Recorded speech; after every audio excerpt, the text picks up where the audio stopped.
Hey, thanks so much for joining me. Today, I want to tell you another story.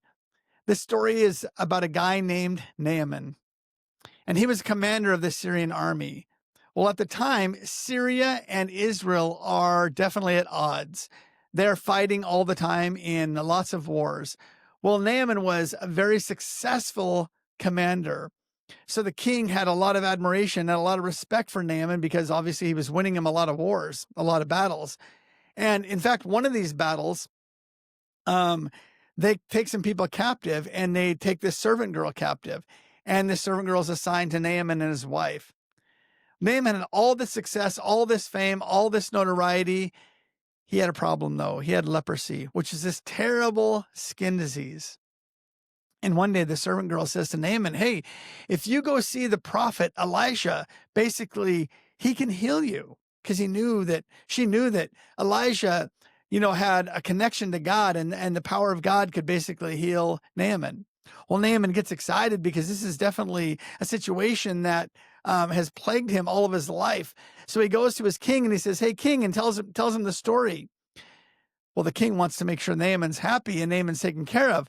So he gives Naaman 750 pounds of silver, 150 pounds of gold, and a bunch of other riches, clothes, and those types of things. And he gives him a letter to the king of Israel. And so Naaman goes to the king of Israel and he gives him this stuff. And he says, "Man, I don't want the money or anything like that because, man, you're trying to trap me. What's going on here? Are you trying to pick a fight with me?" So he sends him away.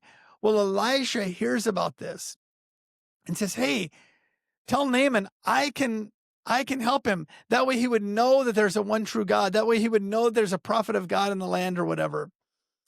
And so Naaman, gets his crew together and his horses and chariots, and he goes to Elisha's house.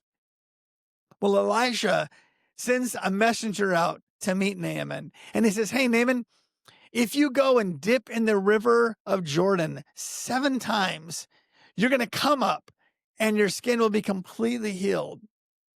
Well, Naaman gets incredibly irate. He's like, "Does he not know who I am? I'm the commander of the Syrian army, basically. Well, how come he didn't come out to see me himself?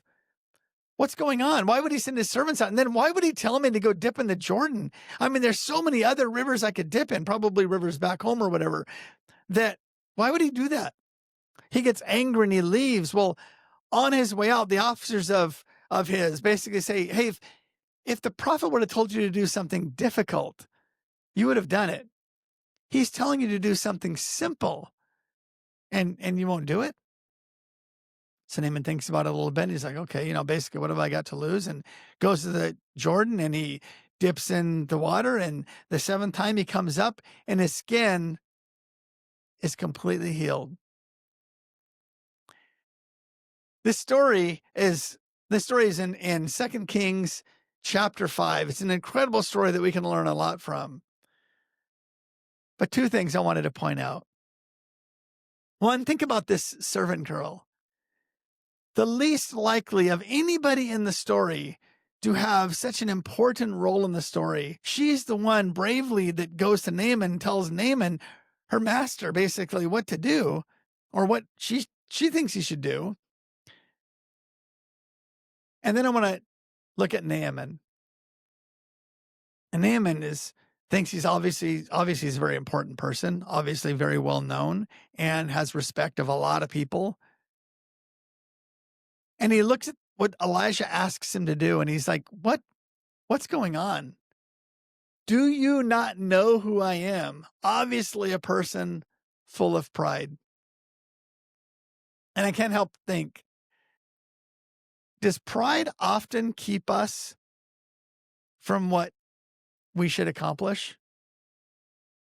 Pride keeps us from a lot of things that God has planned for us, but even more so, or not more so, but think about our job, our family, our relationships, being a parent, and think about how often pride gets in the way of our success. Our pride gets in the way of us accomplishing what we should accomplish.